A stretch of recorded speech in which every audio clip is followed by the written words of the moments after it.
प्यारे मित्रों, नमः संस्कृताय। आशा करते हैं आप सभी लोग बहुत अच्छे से पढ़ रहे हैं। कल की संधि में हमने पढ़ा पररूप संधि। पररूप संधि में एक सामान्य सा अर्थ उसका निकलता पररूप, मतलब दूसरे का रूप हो जाना पररूप है। दूसरे का मतलब पूर्ववर्ण और परवर्ण। परवर्ण का मतलब परवर्ण का जो रूप ले लेना वही पररूप है। तो पररूप में हमने बताया कि प्राधन एजते जैसे होता है। क्या आपने पढ़ा? प्राधन एजते।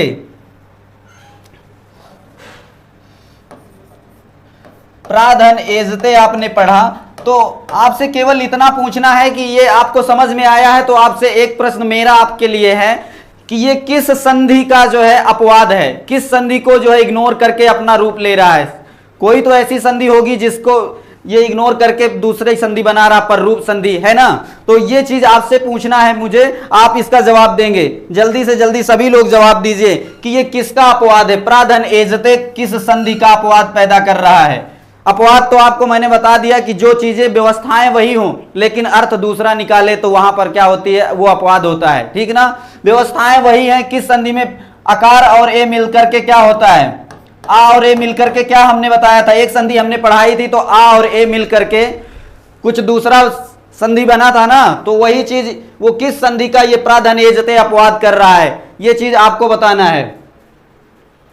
28 नवंबर को टेट का एग्जाम होगा। प्रीति तिवारी जी, बिल्कुल आप यही तिथि को मानकर तैयारी पर लग जाइए। 28 नवंबर को तिथि लगी हुई है।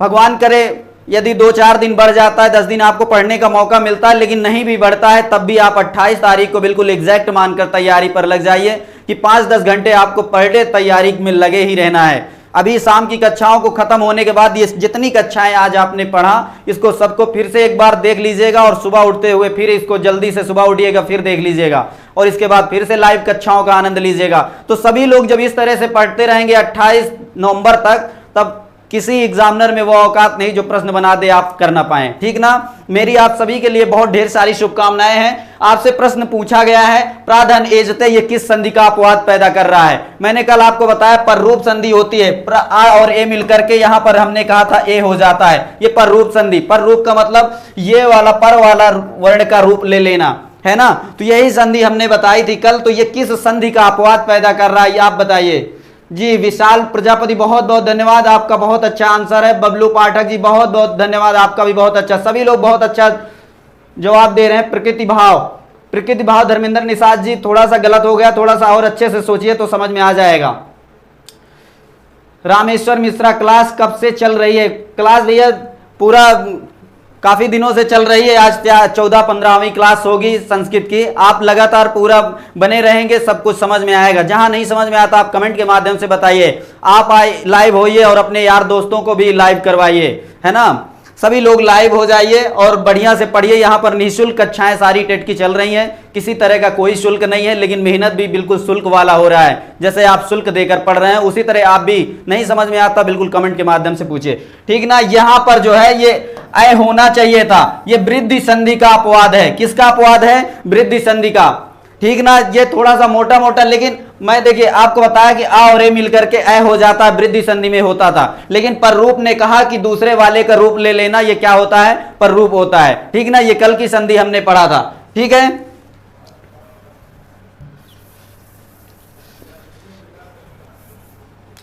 आज की संधि में हम देखिए पररूप संधि हमने पढ़ा।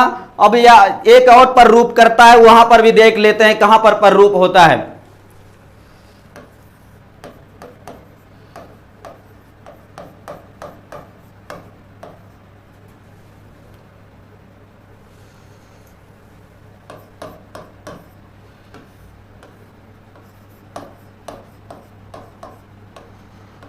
पररूपम वाच्यम। ठीक ना, कहता है सकंध्वादिश पररूपम वाच्यम। ये क्या है? ये वार्तिक है। कल जो हमने पररूप पढ़ा वो संधि थी, पररूप संधि थी। वो अष्टाध्याय के 6वें अध्याय का पहले पाद का 94 नंबर का सूत्र था, पररूप संधि, है ना। और ये वार्तिक है। हमने बताया था कि पाणिनि महोदय जो अपने अष्टाध्याय में कहना भूल गए थे, उसको कात्यायन महोदय और महर्षि पतंजलि जी उन्होंने अपने कात्यायन महोदय ने जो लिखा वो वार्तिक कहलाए, और उन्होंने आनिकों में अपना एक महाभाष्य लिख दिया। जो चीज महर्षि पाणिनि ने छोड़ दिया था, उनको बाद में वो शब्द मिले तो उन्होंने उसको वार्तिक के रूप में, जैसे मान लीजिए पर रूप में प्राधनेजते प्रेजते मिला था, लेकिन सकंध आदि गण तमाम सारे शब्द मिलेंगे, आपको अभी बताएंगे, वहां पर भी पर रूप होता है। ये शब्द उन्होंने पाणिनि महोदय ने छोड़ दिया था, इसलिए ये कात्यायन महोदय ने ये वार्तिक लिख के बताया कि इन शब्दों में भी संधि होने पर रूप जैसा बनता है, आकार हो जाता है। ठीक ना, ये वार्तिक है, इसको नोट कर लीजिएगा। जहां पर भी आपको ना समझ में आए, मेरी बाड़ी भाषा में यदि किसी तरह का आपको समझ में नहीं आता तो कमेंट कीजिए कि आप जो कह रहे हैं नहीं समझ में आ रहा, या सूत्र जो कह रहा है, सूत्रार्थ क्या हो रहा वो भी नहीं समझ में आ रहा, या परिभाषा जो आपने बताई वो नहीं समझ में आ रहा। जिस तरह की आपको दिक्कत होती है आप कमेंट के माध्यम से बताइए। आप बिल्कुल फ्री हैं, कमेंट करिए, आपको जितनी बार आप कहेंगे उतनी बार समझाएंगे। ठीक ना, सकंद्वादिश पर रूपम वाच्यम, ये वार्तिक, यहां पर इसको प्लस करके तच्चटेह कर दीजिए। ठीक ना, ये विसर्ग यहां पर कर दीजिएगा, तच्चटेह। ठीक ना, कहता है सकंद्वाद जो शब्द आएंगे उनमें भी पर रूप कहना चाहिए, लेकिन उसकी टी संज्ञा होगी। उसकी टी संज्ञा, तत् मतलब उसकी, और टी, उसकी टी संज्ञा कहनी चाहिए। किसकी टी संज्ञा कहनी है, पहले हम परिभाषा आपको नोट करवा देते हैं, फिर जहां पर दिक्कत होती है फिर हम बताते हैं। समझ में आया? सर कैसे पता करें कि यह गुण संधि है या पर रूप संधि है? कहां पर भैया आपको नहीं समझ में आया? विशाल प्रजापति, गुण संधि में हमने बताया कि आ और ई मिलकर के ए हो जाता है। ठीक भैया, लेकिन पर रूप संधि में आ और ए मिलकर के ए ही रहता है। पहले तो ये वाला रूप आपको मिलेगा नहीं, पर रूप में ए और ओ, हमने कल की परिभाषा में बताया था एंग प्रत्याहार के वर्ण आएंगे। ठीक ना, तो ए और ओ यहां पर मिलेगा, लेकिन यहां पर क्या मिलेगा, ई उ और री मिलेगा, लेकिन यहां पर आ मस्ट रहेगा। जैसे यहां पर मस्ट है वैसे यहां, तो ये गुण संधि का है और यहां पर रूप संधि का है। ठीक ना, इतना ही बात कहना था। तो इसमें पर रूप में जो पर वाला वर्ण है ए और ओ, इसका रूप ले लेगा, लेकिन यहां पर आ ई मिलकर के ए होता है। इसमें ए जो रहेगा इधर और ओ जो इधर रहेगा वही रूप ले लेगा। जैसे इसका है प्राधन एजते, हमने बताया था प्राधन एजते, तो इसका क्या हो गया, प्रेजते हो गया। लेकिन गुण में क्या है, गुण में होता है मान लीजिए रमाधन ईसा, आ और यहां पर बड़ा आ और बड़ी ई मिलकर के क्या हो गया, ए हो गया। तो यहां का जो व्यवहार है वो अलग है, यहां का व्यवहार अलग है, दोनों का डिफरेंट है। लेकिन ए तो हो रहा है, लेकिन यहां पर थोड़ा सा यदि आप ध्यान देंगे तो आ ई मिलकर ए हुआ है और यहां पर आ और ए मिलकर ही ए है। ठीक ना, पर वाला रूप हो गया है। इतनी बात समझ में आई आपको? सर मेरा पहली क्लास है, पिछले क्लास पीछे कैसे कवर होगा? जी देख लीजिए, कुछ वीडियो पड़ी होंगी, सारी वीडियो हो सकता है पड़ी हो, तो देख लीजिए, यदि आपको मिल जाती हैं तो अति उत्तम है। लेकिन आज से ही यदि आप शुरू कर रहे हैं और पिछली कक्षाओं के लिए कुछ किताबें, जैसे एक सीट पब्लिकेशन की किताबें छप गई हैं, आप उनको लेकर पढ़ेंगे तो अच्छे से समझ में आ जाएगा। सर कैसे पता करें कि यह वृद्धि संधि है या पर रूप संधि है? अच्छा ये बात है, वृद्धि संधि में देखिए जो आकार था वो किसी आकार या बड़ा आ, ये जो है किसी उपसर्ग का नहीं था, उपसर्ग का नहीं था। लेकिन यहां पर जैसे प्रा है, ये उपसर्ग का है, उपसर्ग का है कि नहीं, प्राधन एजते है ना। वृद्धि संधि में आ अथवा बड़ा आ के बाद ए आए तो ए हो जाता है, या आ या बड़ा आ के बाद ओ आए या आओ आए तो ओ हो जाता है। ठीक ना, इतनी बात समझ में आई? लेकिन पर रूप में क्या कह रहा था कि आकारांत उपसर्ग मतलब अवर्णांत उपसर्ग हो। पहला कोई जो ये आ आएगा ये अवर्णांत होगा। प्राधन एजते जो प्रा है ये उपसर्ग का आ निकलेगा यहां पर ना, लेकिन वहां पर उपसर्ग नहीं होगा, वहां पर कोई पद ही होगा। ठीक ना, पद कैसे समझ में आएगा? जैसे जल होगा तो ये उपसर्ग तो नहीं है, जल धन ओघा करेंगे तो क्या बन जाएगा, जलौघा बन जाएगा ना। देखिए परिभाषाएं अच्छी तरह से यदि आप पढ़ेंगे तब समझ में आ जाएगा। हमने परिभाषा में स्पष्ट रूप से बता दिया है पर रूप संधि में कि अवर्णांत उपसर्ग के बाद एंग प्रत्याहार ए ओ आए तो पर वाला रूप हो जाता है, ठीक ना। पर वाला का मतलब अगला वाला ए ओ में से कोई समान रूप हो जाएगा, ठीक ना। इतनी बात हमने बताई थी। अच्छी तरीके से सारी परिभाषाएं आप देखेंगे तो सब कुछ बिल्कुल ठीक हो जाएगा। परिभाषा मन से पढ़ा करिए और फिर उसी तरह जैसे परिभाषा कहे एक एक वर्ण उसी तरह रखते जाइए। परिभाषा का एक वाक्य पढ़िए, वो कहता है उपसर्ग रखना है तो पहले कोई उपसर्ग रख लीजिए। उपसर्ग कैसा हो, आकारांत उपसर्ग हो। आकारांत में जैसे प्रा कर दीजिए या उप कर दीजिए, है ना, तो ये आकारांत उपसर्ग हो जाएगा, है ना।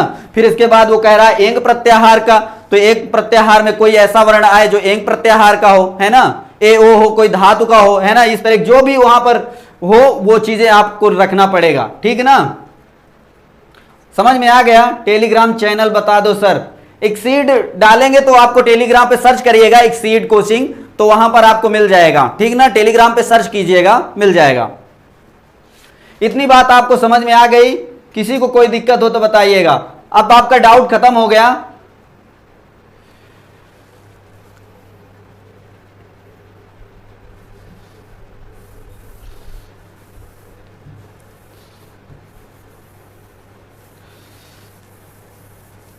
सकंध्वादिश पर रूपम वाच्यम आपको पढ़ाना था। सकंध्वादिश, देखिए सकंधु आदि कई ऐसे शब्द हैं, सकंधु आदि ऐसे कोई मतलब कई ऐसे शब्द हैं जो आपको देखने को मिलेंगे।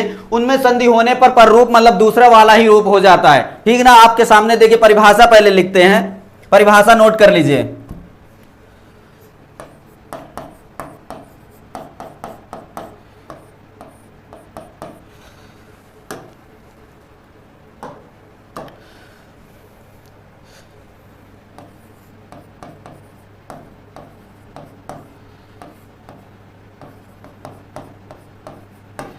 सकंधु आदि उदाहरणों में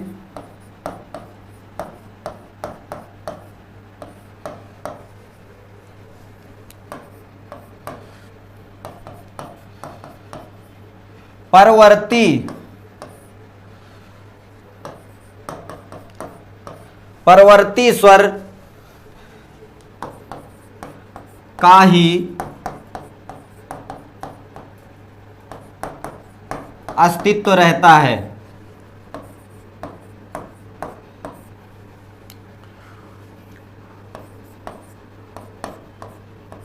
पूर्व वर्ण, यहां पर स्वर कर दीजिए वर्ण की जगह, ठीक ना। पूर्व वर्ण जो स्वर होगा उसकी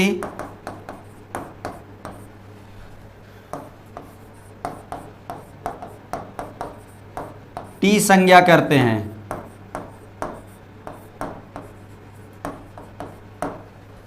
इतना आप बात लिख लीजिए। सकंध आदि उदाहरणों में परवर्ती जो स्वर होगा उसका अस्तित्व ही रहता है, जो परवर्ती वाला। जैसे यहां अभी आपने देखा प्राधन एजते में प्रा जो एजते था एकार का ही मान्य था, प्रेजते हो गया। लेकिन यदि प्रा का जो पहले प्रा में जो आ निकला है यदि उसको उसका मतलब होता तो फिर क्या होता, वृद्धि हो जाती। इसलिए पर वाले का ही मतलब यहां पर भी है वहां पर भी मतलब था। तो वही चीज कह रहा, सकंध आदि उदाहरणों में परवर्ती स्वर का ही अस्तित्व रहता, पूर्व या पूर्व स्वर की टी संज्ञा करते हैं। टी संज्ञा का मतलब होता है, टी संज्ञा का फल हमने बताया था कि लोप हो जाना। टी संज्ञा हमने आपको पहले बता दिया था, जो संज्ञाओं को हमने पहले प्रकरण में हमने आपसे बात की थी। तो हमने इसीलिए देखिए संज्ञाओं को पहले बताने का मूल रीजन यही था। हमने आपसे बताया व्यवहारिकल में कि यदि अब संज्ञाओं को बताते तो आपको समझ में नहीं आता। टी संज्ञा जो लोगों ने पहले संज्ञाओं के रूप में पढ़ा उनको अब अच्छे से समझ में आ जाएगा कि टी संज्ञा क्या होती, अचो अंत्यादि टी, है ना। ऐसा अचो अंतिम अंश की जो है क्या होती है, टी संज्ञा होती है। तो टी संज्ञा का मतलब होता है लोप। यदि जो पहली बार टी संज्ञा समझेगा तो वो इंग्लिश का टी समझ लेगा, या तो टी मान ले चाय वाला जो आप मीनिंग अर्थ निकालते हैं ना, तो वो चीज नहीं है। टी का यहां पर भी संज्ञा मतलब नाम होता है। हमने इसीलिए सारी संज्ञाओं को पहले बता दिया कि आपको दिक्कत ना हो। हमने बताया था कि यदि किसी घर में किसी बालक का जन्म होता है तो पहले जन्म के बाद क्या होता है, सबसे पहला जो कार्य होता है वो नामकरण का होता है। इसीलिए हमने टेट की कक्षा में व्याकरण पढ़ाने से पहले नामकरण वाला काम कर लिया। नामकरण मतलब संज्ञाओं का काम कर लिया, संज्ञाएं सारी बता दी। संज्ञा का दूसरा मतलब ही नाम होता है ना। तो इसीलिए पहले सारी संज्ञाओं को हमने आपके सामने रख दिया कि आपको बाद में दिक्कत ना हो। वृद्धि की संज्ञा, वृद्धि करने वाली संज्ञा, गुण संज्ञा करने वाले, है ना, टी संज्ञा, इस तरह की उपधा संज्ञा सारी संज्ञाओं को हमने बताया है। तो टी संज्ञा का मतलब होता है, नोट यहां पर लिख लीजिए, यहां पर लिख लीजिए, टी संज्ञा का फल लोप होता है।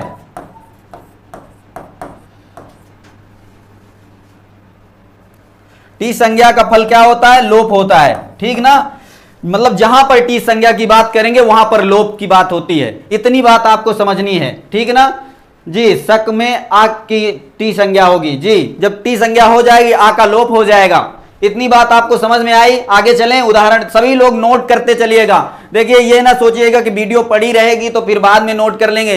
यदि आज नहीं तो फिर कभी नहीं कर पाएंगे, मतलब अभी नहीं तो फिर कभी नहीं। अभी जो करना है, काल करे सो आज कर, आज करे सो अब। जो आज करना है उसे अभी से शुरू कर दीजिए, ठीक ना। यदि ऐसी विचारधारा आप रखते हैं तो फिर कोई दिक्कत नहीं होगी, आपके भविष्य में भी कभी कोई दिक्कत नहीं आएगी।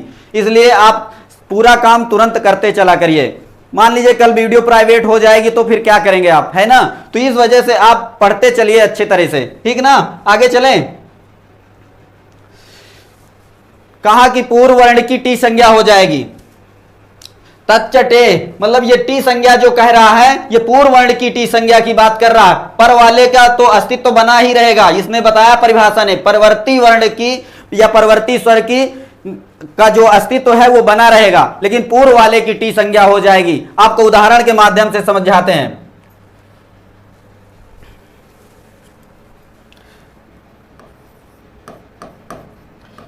सकधन अंधु, सकधन अंधु है ना। तो हमने कहा कि पहले वाले वर्ण यदि इसको हम तोड़ेंगे, सा को हलंत करेंगे, यहां आ आएगा, और फिर क्या करेंगे, का को हलंत करेंगे, फिर यहां पर आ आएगा। तो अचो अंत्यादि टी का हम एक बार फिर से बता दें, अचो अंत्यादि टी क्या होता है? अंतिम अचो, अचो में अंतिम अच। अंतिम अच, मान लिया अच की बात करें तो ये अच यहां पर जो आ है ये भी अच तो है। अच का मतलब सभी समझ रहे हैं ना, अच का मतलब स्वर। जो इतना नहीं जानते हैं वो जान लें, अभी समय है। अच का मतलब स्वर, हल का मतलब व्यंजन, और अल का मतलब होता है स्वर और व्यंजन दोनों, ठीक ना। इतनी बात जाने रहिए। तो कह रहा है कि अचों में जो अंतिम अच हो उसकी टी संज्ञा होती है, और टी संज्ञा का फल हमने बताया कि लोप होता है। तब यहां अंतिम अचों में अंतिम अच कौन सा है? ये अच है, और उसमें परिभाषा में लिखा गया है कि पूर्व वाले वर्ण की टी संज्ञा होती है। तो इसकी टी संज्ञा करनी है, ठीक ना। और यहां पर आपको क्या लिखना है? अंधु लिख दीजिए। क्या है? अंधु। तब इसकी टी संज्ञा करेंगे तो इसका लोप हो जाएगा। क्या हो जाएगा? लोप हो जाएगा। लोप का मतलब इसका खत्म काम, ठीक ना। अब क्या बचेगा?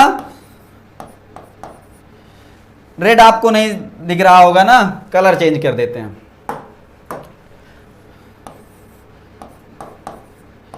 ये इतना बचा, क्योंकि सा का आ से हमने कोई छेड़छाड़ नहीं किया तो सा पूरा हो गया। का के आ से हमने छेड़छाड़ किया तो का आ गायब हो गया, केवल का बचा जो कि हलंत से युक्त है। फिर इसके बाद इधर अंधु कर दीजिए। बहुत आसान है, किसी को नहीं समझ में आएगा, 1000 बार समझाएंगे लेकिन फिर भी नहीं समझ में आएगा तो या तो हमारा धिक्कार है, फिर या तो फिर आपका धिक्कार है, ठीक ना। यहां पर देखिए, जब हलंत इससे युक्त व्यंजन हो तो स्वर उसके साथ मिलता है, तो जिस तरह का स्वर रहेगा उस तरह का उसकी आकृति हो जाती है। ये आप चीज बहुत नॉर्मली चीजें हैं जो बहुत पहले से आप जानते हैं। तब यहां पर क्या हो जाएगा? का पूरा हो जाएगा। आज जब इसमें मिलेगा तो का पूरा हो जाएगा। का देखिए, हमेशा आपने जब बचपन में पढ़ा है तो के ऐसे का आपने पढ़ा, तो ए का मतलब इसमें आ छुपा हुआ है, आ उसमें छुपा हुआ है। तो वही आ यदि इसमें मिल जाएगा तब फिर क्या हो जाएगा? पूरा का हो जाएगा, और फिर इस तरह से ये हो जाएगा सकंधु। इतनी बात आपको समझ में आ गई। यदि कोई दिक्कत है तो फिर से आपको समझाएं, बताइए समझ में आ गया इतना? देवव्रत पांडे जी सर, बहुत बहुत धन्यवाद। सबको समझ में आ रहा, सरल में अटी है जी। जहां पर भी कोई अंतिम में जो स्वर होगा उसकी टी संज्ञा होती है, ठीक ना। और देख लीजिए, कर्कधन अंधु। कर्कधन अंधु, इसका भी वैसे ही तोड़ लीजिए, एक दो तोड़ देते हैं, फिर आप अच्छे तरह से अपने से रफ में अच्छी तरह से तोड़ के या फिर फेयर कॉपी में भी अच्छी तरह से तोड़ कर लिखेंगे तो बहुत अच्छे से, जब भी आप कॉपी खोलेंगे बहुत अच्छे से समझ में आएगा। एक चीज और थोड़ा सा बता दूं, कॉपी को बढ़िया से सजा कर बनाया करिए, क्योंकि जितनी बार आप खोलेंगे उतनी बार आपको पढ़ने में मन लगेगा। जितने भी कलर आपसे यूज करते बने उतने कलर यूज कीजिए, लाल पीला हरा कुछ भी, लेकिन बढ़िया सजा के लिखिए कि आप कॉपी को जितनी बार पलटे तो आपका मन करे कि पढ़ने का, ये हमारी कॉपी है ना। बढ़िया से बढ़िया सजा कर, तब आपको पढ़ने में भी मन लगेगा। और कुछ लोग तो ऐसा लिखते हैं, हिंदी भी ऐसा लिखते हैं कि उर्दू भी शर्मा जाती है, तो ऐसा ना करा करिए, ठीक से अच्छे से लिखिए, बढ़िया सा नोट्स बनवाइए, है ना, बनाइए उसको, जो बार बार पढ़ना है आपको, आपके जीवन का वो आधार है एक तरह से, ठीक है।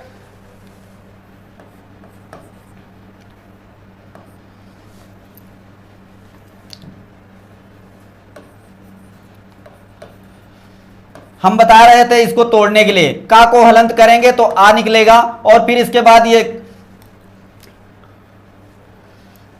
क्या है, रा है ना। तो इसमें जो रा है,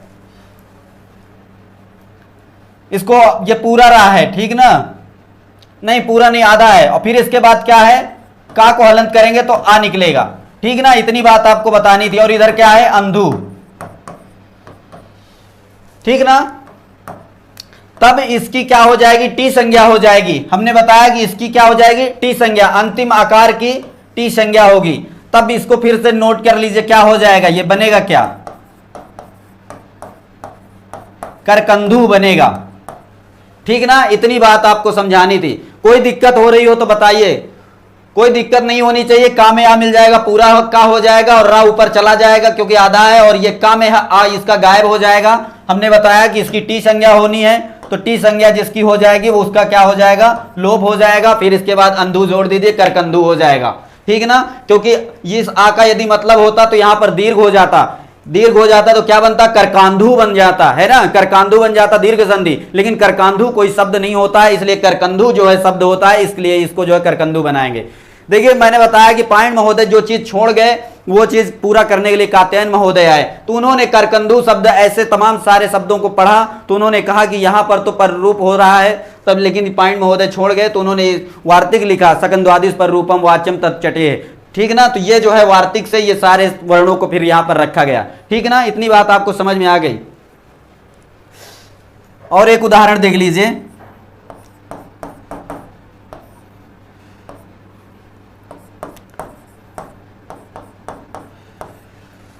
मनस धन ईशा, मनस धन ईशा। मनस में हमने कहा कि मनस की में टी संज्ञा करना है पहले, तो मनस को जब तोड़ेंगे तब टी संज्ञा होगी ना। मनस की टी संज्ञा करिए, मां को हलंत करेंगे आ निकलेगा, फिर क्या है, ना है, ना को हलंत करेंगे तो आ निकलेगा, फिर इसके बाद क्या है, सा है, सा हलंत से युक्त पहले से है, इसमें आ है ही नहीं है, ठीक ना, इसलिए सा को हलंत से युक्त कर देते हैं और फिर इधर क्या कर देंगे, ईशा कर देंगे। इतनी बात समझ में आई। लेकिन कह रहा है टी संज्ञा का सूत्र क्या कह रहा है, अचो अंत्यादि टी, अंतिम अच, अचो में अंतिम जो अच होगा उसकी टी संज्ञा करेंगे। अंतिम अच, इसमें मनस में अंतिम अच कौन सा है आपको बताना है, ये चीज जल्दी से कमेंट कीजिए। मनस में कौन सा, इसमें टी संज्ञा किसकी करेंगे,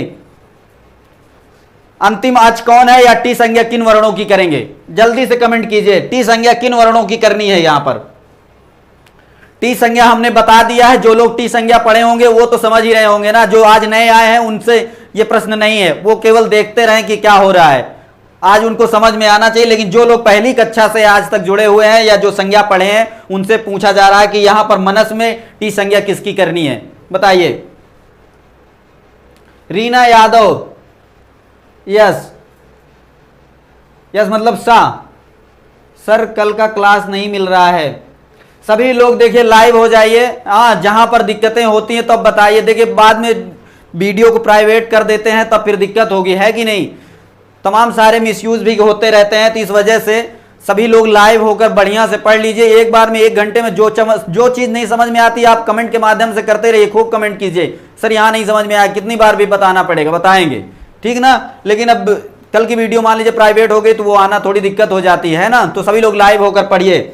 मनस में हमने पूछा कि टी संज्ञा किसकी होगी, किसी का भी, अच्छा रागिनी पांडे अस, बहुत बहुत धन्यवाद। एकता शुक्ला सा आ, सा में आ है ही नहीं है, आप कहां देख रहे हैं मैडम जी? ऋतु वर्मा, आ की केवल अंतिम अच की तो होती है, लेकिन उसके बाद आप पूरा पहले परिभाषा पढ़िएगा। देवव्रत पांडे अस की, ऋतु वर्मा अस की, रागनी पांडे अस की। बहुत बहुत धन्यवाद, सभी लोगों का बढ़िया सा जवाब आ रहा है। इसका मतलब सब लोग तैयारी कर रहे हैं। सभी लोग देखिए पढ़ते जाए, जितनी नोट्स बनाए हैं पीछे की सारी नोट्स को रोज पलट दिया करिए। और संडे का दिन आता ही है, पूरे हफ्ते का आपको कवर करें। रविवार कहते हैं ना, जब रविवार को जो है रवि सूर्य नहीं छुट्टी मारता तो आप क्यों छुट्टी मार रहे हैं भैया? वो जब चल रहा है बराबर काम कर रहा है, आप रविवार को देख करके छुट्टी मार दे रहे हैं। तो रविवार को जब रवि नहीं छुट्टी करता तो आप क्यों करते हैं? पढ़ाई में किसी तरह का संकोच ना करिए और ना किसी तरह का आलसपन दिखाइए, ठीक ना। मनस में हमने बताया था कि अंतिम अच की टी संज्ञा होती, लेकिन अच के बाद यदि कोई व्यंजन वर्ण आ जाता है तो उसकी भी टी संज्ञा हो जाएगी। समझ रहे हैं? अंतिम अच की टी संज्ञा होती है, लेकिन उसके बाद कोई व्यंजन आता है तो उसकी भी टी संज्ञा होगी। तो मनस में अस की टी संज्ञा हो जाएगी, तब इसको क्या बनाएंगे? मनीषा तब बनेगा। क्या बनेगा? मनीषा बनेगा। इतनी बात आपको समझ में आई? कोई दिक्कत हो तो फिर से समझाएं। मनस में अस की टी संज्ञा होगी, इसको तोड़ेंगे जब मनस को, तो ये ऐसे निकलेगा और ऐसे निकलेगा, तब इसमें आ जो है आ है और फिर इसके बाद हलंत वाला सा है, क्योंकि सा में आ ही नहीं है, पहले से आधा सा है, तो इसलिए अस की टी संज्ञा हो जाए और ना में ई की मात्रा जोड़ेंगे तो मनीषा बन जाएगा, ठीक ना। और ये मूर्धन ने बड़ा सा ही है। इतनी सी बात बतानी थी। इतनी समझ में आ गई सबको जी? और देख लीजिए,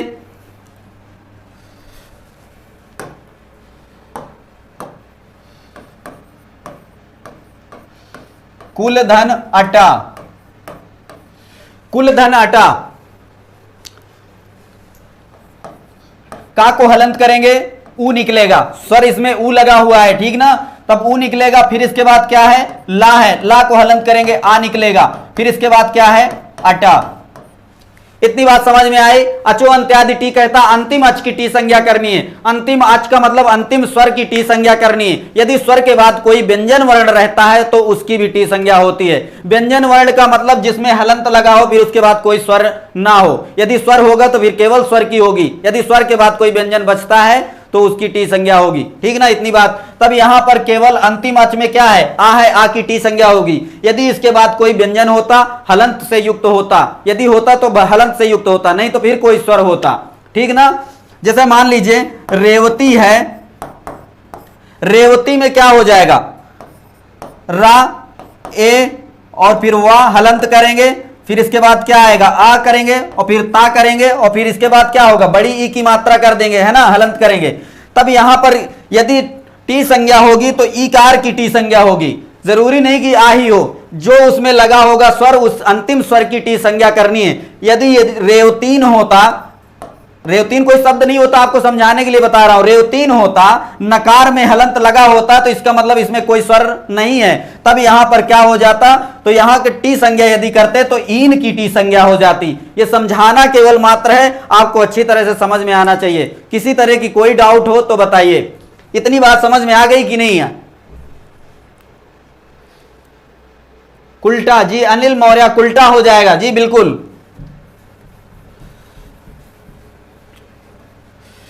यहां पर क्या हो जाएगा? इसको का में ऊ की मात्रा लगा दीजिए और फिर क्या हो जाएगा? ये वाला आ की टी संज्ञा से लोप कर दीजिए,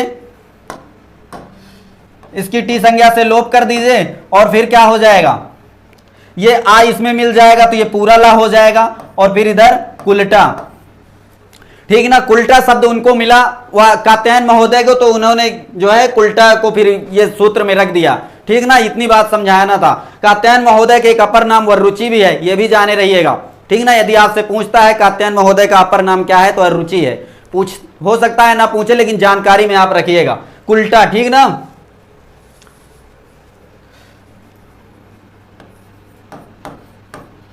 मार्तिधन अंडा, मार्तिधन अंडा एक शब्द है, इसका क्या बनेगा? सभी लोग जवाब दीजिए। एक और लिख देते हैं, ये दोनों आपको करने हैं।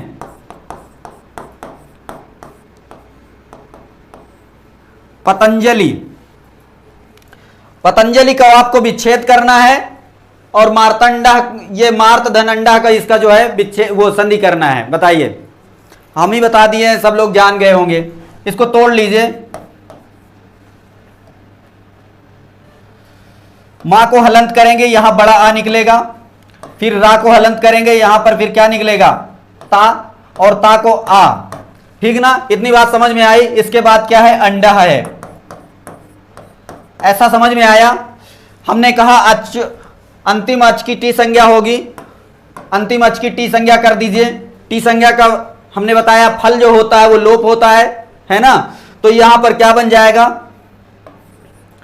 बड़ा मां कर दीजिए, रा आधा है, ता पूरा हो जाएगी, ये और ये मिलेगा तो पूरा ता हो जाएगा, और रा को ऊर्ध्वगमन कर दीजिए, ऊपर चला जाएगा।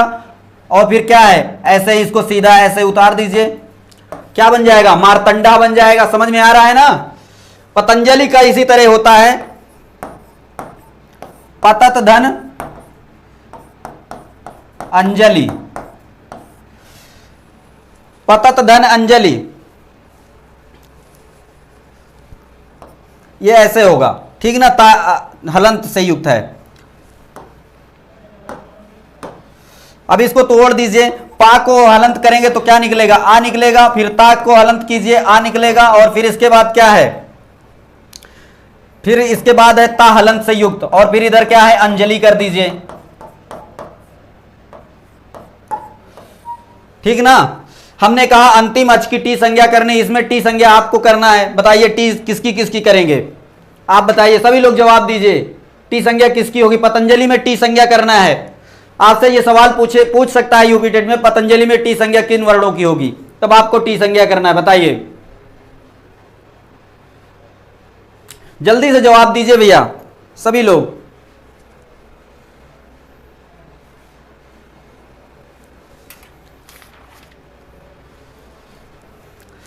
यहां पर इसकी टी संज्ञा होगी। सभी लोग अच्छे से पढ़िए भैया। ये जो है, नहीं, ये यहां से इसकी जो है टी संज्ञा हो जाएगी, तब क्या बचेगा, बचेगा पत धन अंजलि, ऐसे बनेगा। ये अत की टी संज्ञा हो जाएगी तो पत बनेगा ना, और फिर अंजलि हो जाएगा, तब क्या हो जाएगा, पूरा रूप पतंजलि, ऐसे बनेगा। ठीक ना। यदि आपसे पूछेगा पतंजलि में कौन सी संधि है, तो आप जाने रहिएगा पतंजलि में पररूप संधि है। आपसे ये सवाल पूछेगा कुल्टा में कौन संधि है, तो कुल्टा में पररूप संधि है। ठीक ना। मार्तंडा में कौन सी संधि है, मार्तंडा में पररूप संधि है। ये सब कुछ आपको जितने उदाहरण बताए हैं इनमें सब में पररूप संधि है। पररूप हेडिंग डालकर ये सब कुछ, जैसे हम परिभाषा लिखा है उसके नीचे ये सब कुछ आप करते चलिएगा। ठीक है ना। सगंत्वादिश पररूपम वाच्यम जो है पररूप का पररूप कहना चाह रहा है, इसीलिए ये भी पररूप का है, और वो जो पररूप संधि थी वो तो है ही है, क्योंकि जहां पर गुण का अपवाद हो रहा था वहां पर वृद्धि संधि यदि पूछेगा कि प्राधन रिच्छद बराबर कौन सी होगी, तो प्रार्छति होगा। तो प्रार्छति में आपसे पूछेगा कौन संधि है, तो आप बताएंगे कि वृद्धि संधि है। ठीक ना, क्योंकि वो गुण का अपवाद तो है, लेकिन वहां पर संधि कौन सी हो रही है, वहां वृद्धि संधि हो रही है। इतनी बात आपको समझानी थी, समझ में आ गया होगा सभी को। ठीक ना जी, आगे चलें।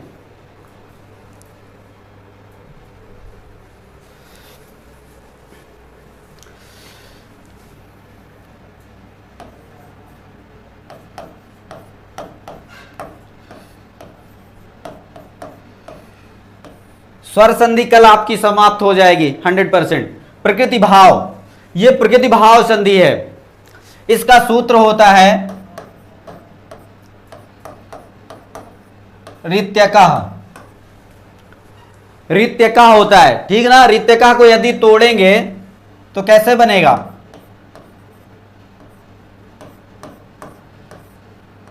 रीति धन अकह, ई का या हो जाता है, यण संधि में हम बताएंगे।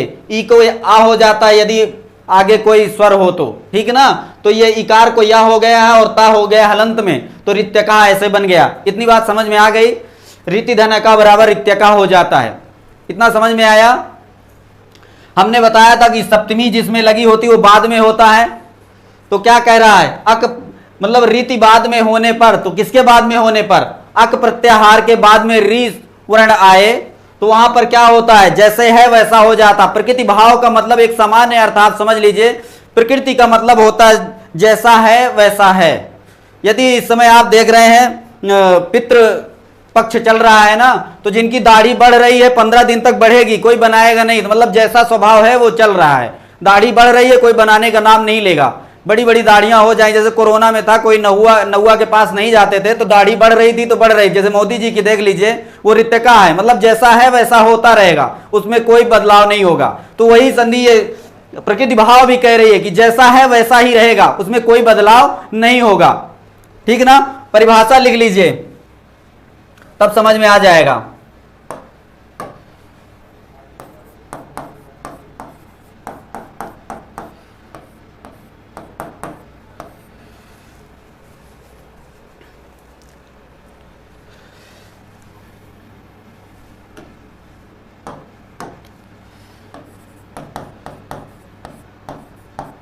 अक प्रत्याहार, अक प्रत्याहार में कौन कौन वर्ण आएंगे, इतना अब आप सबको समझ जाना चाहिए। इतनी क्लास हमने बता दिया, हर दिन प्रत्याहार की कुछ ना कुछ बातें करते हैं। अक प्रत्याहार में कौन कौन से वर्ण आएंगे जल्दी से आप कमेंट करके बताइए, ये आपको भी जानना है। जल्दी से कमेंट कीजिए भैया, अक प्रत्याहार में कौन कौन से वर्ण आते हैं।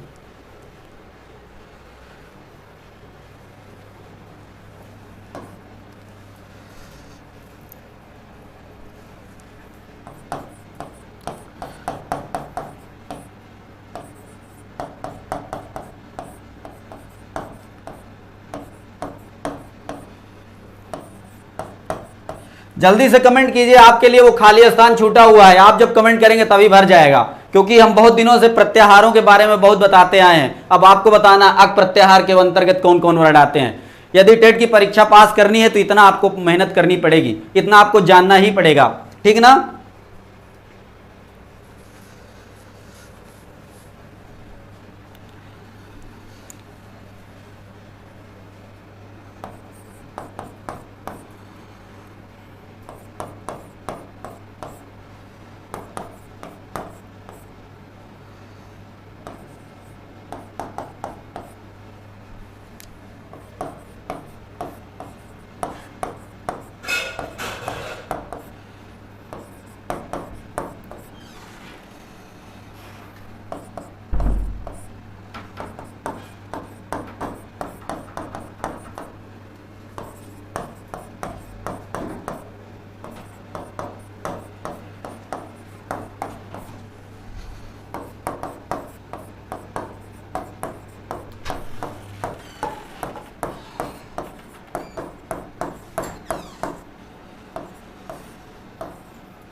इतनी बात नोट कर लीजिए। अक प्रत्याहार की, अक प्रत्याहार में हम बता दें आ, ई, उ, री और री। कहता अक प्रत्याहार के अंतर्गत आ, ई, उ, री वर्ण आए। अक प्रत्याहार मतलब अक प्रत्याहार का कोई वर्ण हो, उसके बाद ह्रस्व री रहे तो पूर्व वर्ण को ह्रस्व कर देते हैं। यदि वो पहले से है तो उसे फिर से किया हुआ मानेंगे। ठीक ना, यदि वो पहले से है तो उसको फिर से किया हुआ मानेंगे। और फिर इन दोनों का अर्थ जो निकलेगा वो प्रकृति भाव। प्रकृति भाव का अर्थ हमने बता दिया कि जैसा है वैसा ही रखेंगे, उसमें कोई विकार नहीं करेंगे, कोई विकृति नहीं होगी। आज बस इतना ही रहने दीजिए, कल इसके उदाहरण को देकर हम आपको अच्छे तरह से समझाएंगे। ठीक ना, आज की कक्षा को बस यहीं पर विराम करते हैं। कल की कक्षा में फिर आपसे रूबरू होंगे, तब तक के लिए नमः संस्कृत।